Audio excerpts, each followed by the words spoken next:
We got David on the line? Hey, guys, can you hear me? Yeah, sorry for making you wait. Oh, that's okay. I always end up at the end of the show. Well, cool. You got in early. It's okay. By the way, I wanted to tell you I always like it best with the two of you on the show.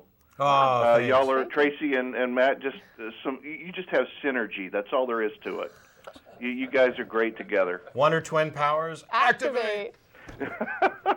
Somebody else must have said that to you guys, too. She's like my sister, so That's it's right. good. Oh, I see. Man, I always love it, watching the show when I can and getting on and debating with you and getting heated over things. It's always a lot of fun. Okay. But I'm going to let Tracie debate you today because I'm tired. You had asked the question a while back. You had said, call in and tell us why do you believe in God or not believe in God. So I thought I would take the theist point of view today and just tell you, I guess why I believe in God from the... Is this like a broad spectrum theist, or do you have some particular theistic view? I have a... well, I keep putting on weight, so my views get broader and broader. Right, me too. But let's call it a broad theistic view for today. Okay. Okay. So a nondescript deism, but possibly with interference. Go ahead, you do it. Okay. And I'm going to call these my more scientific ideas, if you don't mind, and go back to the Big Bang. Because the less scientific ones didn't go over so well last time. Well... you mean when we talked about chirality and I got you all the way down to saying, they just are. What just are? When we talked about, now see, we're going to waste time on this now. Okay, do your thing. When we talked about organic versus non-organic yes. chirality. Yeah. And we got they just are. Let me just say quickly, we got slammed for that with email telling Matt you were 100% right. Oh, you did? Yeah, we did. Well, you shouldn't get slammed. We got slammed. I mean, when I mean slammed, we were buried under emails saying you should have held to that, Matt, because it is organic. Well, good. Okay. Let's see, where was I? Who was wrong? Huh? The caller. Okay. See, he thinks that you just said I was wrong. You're kidding. Yeah, that's they what said I thought you just said. There was something about left and right, and they said it doesn't matter if it's a what was it? If it's a it doesn't matter. Go on to your thing. Yeah, We'll get back to abiogenesis some other matter. time. If it's a mirror image, both left and right, then it's a race mate. It doesn't matter, David. Doesn't matter. You were wrong. Let's move on. Okay. Yeah. Right. Okay. The reason I believe there's a God, okay, is because I believe there's a first cause. We call it the Big Bang. I believe in the Big Bang. You guys believe in the Big Bang, I hope. I think it's the best explanation that we have right now. Yep. Right. Well, yeah. The best explanations are basically the things I say. Okay, that's what I believe in. The best explanation. Okay. Then you and I are different in that regard. Okay.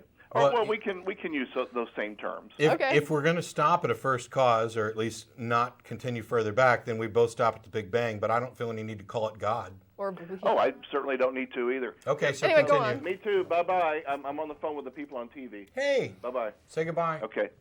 That was my wife taking off to a party. Okay.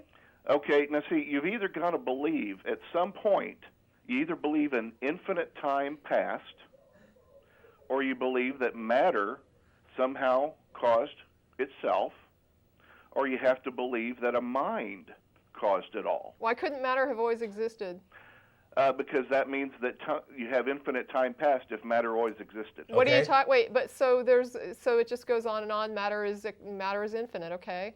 That's what you believe? I'm saying that I'm asking you why it couldn't be so. Because mathematically, if you go backwards in time and say time is infinite, and see, for matter to be infinite, time has to be infinite, then you would never actually arrive at today. No. What you're using is Zeno's paradox. It's a confusing little thing that says if I'm trying to get from A to B and I can only cover half the distance every time, I can never actually arrive at B. I am not using that one. No, we're not talking about the same thing. Actually, you are. No, because you just said point A and point B. And if we have an infinite amount of time, there's no point A. The fact that time is infinite doesn't dictate where you are on a timeline at any given time. Correct. I agree with that. You're saying we couldn't get to today if time in the past was infinite, and you're simply wrong. It's an application of Zeno's paradox. It's no different from saying that if I want to cover the difference between A and B and I can only cover halfway, I can never get there. That's true. But the halfway is diminishing. It's an unfair limitation. And just because time possibly existed forever in the past doesn't mean that we couldn't have gotten today any more than we couldn't have gotten to yesterday, or a billion years in the past, or a billion years in the future. Time is the label that we put on the motion of matter. Cause and effect. And chain there's of no cause and reason to effect. think that just because something is Well, infinite. then explain it from a rational point of view, that if time was infinite past, how did time get to this point? Time didn't get. Things move. Time's a label that we put on a particular instant or a particular passage of a period of time. I don't believe you don't understand the mathematic, very scientific truth that if time goes on in both directions forever, you don't ever get to any point because there's no beginning point. You don't need a beginning to You get just somewhere. said point A to point B. My That beginning means point A to beginning was point. 39 years ago, and I Right. traveled, the matter that coalesces, that becomes me, traveled over those 39 years to get to this point. Yes, it did. And Right. see, it began somewhere, didn't it? Yeah, well, Matt did. I began. The matter didn't. The matter existed. The label that I put on Matt, this particular assembly of matter and energy, is a label that we put on its current form. It was something else before. And so you say that matter is infinite, that it has been there forever without a beginning. I certainly don't see any problem with that. Yeah, neither do I. You're kidding. No, No. I'm not kidding at all. I'm not kidding. I don't understand And why how dare it's you hard. come on here and pretend like I'm missing some fundamental math thing when you don't even recognize that you're using Zeno's paradox as a way of saying we can't get here. You can't get there from here because it's infinite. Infinity is a concept that we use to describe something. It's not a thing, it's not a place, it's not a time, it's not a point. The fact that matter always existed is completely separate, or not the fact that it did, but the possibility of matter always existing To is say that complete. you're going to Let me separate finish. infinity Let me from time finish. is absolutely Let me ridiculous. finish. The possibility that matter always existed is completely separate from what form it takes at any given point in time, and whether or not it moves So and what changes. does that have to do with it at all? It has everything to do with it. You're arguing a point that I'm not making, No. which I've watched you do quite often. Well, but- I might be, Oh, okay. let me Let me make your point again. All right. If time is infinite into the past, okay, then it can never get to this point. You're time wrong. had to begin at some point. No, it Well, didn't. time doesn't Why? begin. Demonstrate it. Prove it. Disprove it. I don't have to disprove it. I can hang up. The thing is, you're making the claim. You have the burden of proof.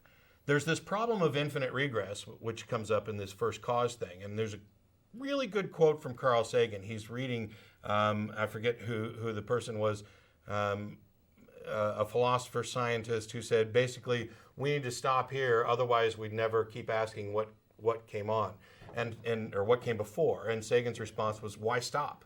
Why stop asking? There's no reason to think that matter couldn't have been infinite, that the universe isn't, in fact, infinite, that it could have gone on forever. The thing that you're not getting is that your claim that if time is infinite in the past, we couldn't exist at this point is flawed. You're saying if time always existed in the past, it couldn't have got here. What couldn't have got here? Time isn't a thing that moves. Time is the label we put on the movement of matter and energy. Right. Matter and energy changes. The mere fact that matter and energy has changed somewhat during the time that we've had this conversation means that time exists. And there's no reason for me to say that at some point in the past it had to begin. It simply always was. It may not have been anything going on. It may have been a simple point at one position in time. But let's say that heat death occurs in the universe and everything cools down and everything stops moving. Does time stop? Well, time, as far as mathematical equations with regard to relativity, may stop, but the relativity portion has been removed. The fact of the matter is that it'll continue infinitely. The matter continues to exist, even when it's done moving. And you can mark a minute after that, because a minute is a label that we've put on a period of time that we can identify. You can't just say, I have to prove that matter, or that time could have gone on forever. You need to actually demonstrate that it's impossible, because you're using this as an argument for the existence of God. Well, let me just add something here too, though. I feel kind of bad that I said that and asked it, because I derailed the conversation. Big Bang doesn't even say that matter is infinite or existed infinitely. No. It simply says that at the point of the singularity, that's as far back as it can be traced based on the theory. And actually, it stops at the Planck time. So. And prior to that, there's just no telling at this point, because we can't trust our understanding of physics beyond that.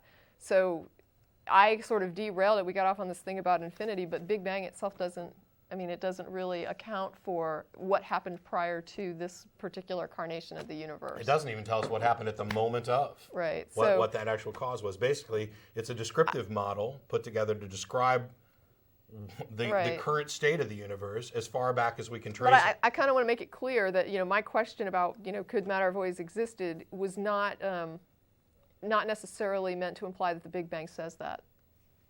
Because we were kind of talking about Big Bang, and I just didn't want anyone to think that, if someone's watching, it doesn't. But if your assertion is that that time couldn't have been infinite, otherwise we couldn't be here now, prove it. I mean, that's your claim. You got to prove it. And when you come back with prove that it didn't, well, you lose.